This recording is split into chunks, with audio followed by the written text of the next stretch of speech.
Okay, today I'm going to talk slowly. We are going to talk about the alphabet. A, B, C, D, E, F, G. What? So we ran out of letters because we're talking about the musical alphabet. And in the musical alphabet, we only have these 7 letters. Trying to stay slow here. A, B, C, D, E, F, G. And then once you get up to G, we start over at A. So if I were to play these notes in this order, we just keep going. So we go around and around, and you practice knowing A, B, C, D, E, F, G, A, B, C, D, E, F, G. But also, since in music we don't only go up, we also go down. You need to not only know the order of these letters forward, but you also need to know them backward. As you go clockwise, we're ascending, we're going up in pitch. As you go counterclockwise, we're going down in pitch. So it can be very helpful if you are aspiring to know more about theory to, at the very least, make sure you're very clear about A, B, C, D, E, F, G, and G, F, E, D, C, B, A, and you're very clear in your mind about that particular order. Shouldn't be hard.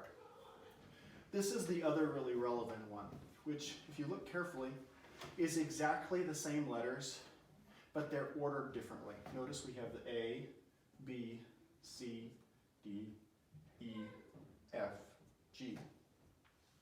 But notice they're not ascending in the same way that it is here, where we just go in the normal alphabetical order. Actually what this is these same letters organized in fifths, meaning we go from A up to E, and E up to B, and so on and so forth. We're skipping 3 and then landing on the next one. So we can engineer this one from this one pretty easily. We go A, B, C, D, we skip 3, and then we land on E, which is exactly what happens here. And then we can do the next one. So E, F, G, A, we skip 3, and then we go to B here. And so on and so forth. You end up getting all the letters, and they're all the same distance apart, just as they were here. But here, rather than being in the sequence of steps, they're in the sequence of fifths.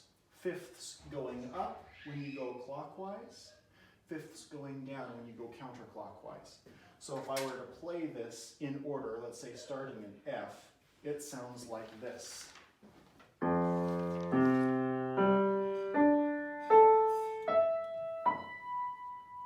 I ended on the B. Now I'm going to go counterclockwise from the B back around to the F.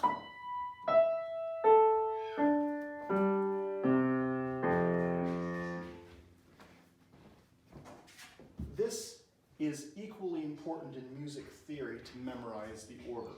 You want to at all times in your mind know if you're on an F, what is the next one and what would be the previous one. Because in music theory, we're very frequently dealing with, especially in tonal theory, we're dealing with fifths. And in your mind, if you're constantly having to fight for what's a fifth up or what's a fifth down, you don't have sufficient reference points. Just as if you're like, I'm on an A, what's the next note up, and you couldn't figure out that it was a B, that's going to slow you down a lot in music theory, or looking up something in the dictionary. In music theory, this one is super relevant, and it's not native to everyone who's not in music theory, because why would you know it? So I'm going here to recommend that you practice this one, obviously, if you're not already good at A, B, C, D, E, F, G, and G, F, E, D, C, B, A. But also F, C, G, D, A, E, B, and B, E, A, D, G, C, F. Additionally, I'm going to recommend that it gets memorized with this as the dividing point, so that you say F, C, G, D, A, E, B, and B, E, A, D, G, C, F, rather than starting and ending at A like you would with this one. I'm not going to tell you why today, because for me to get that far, I would have had to talk a lot faster. Time is up.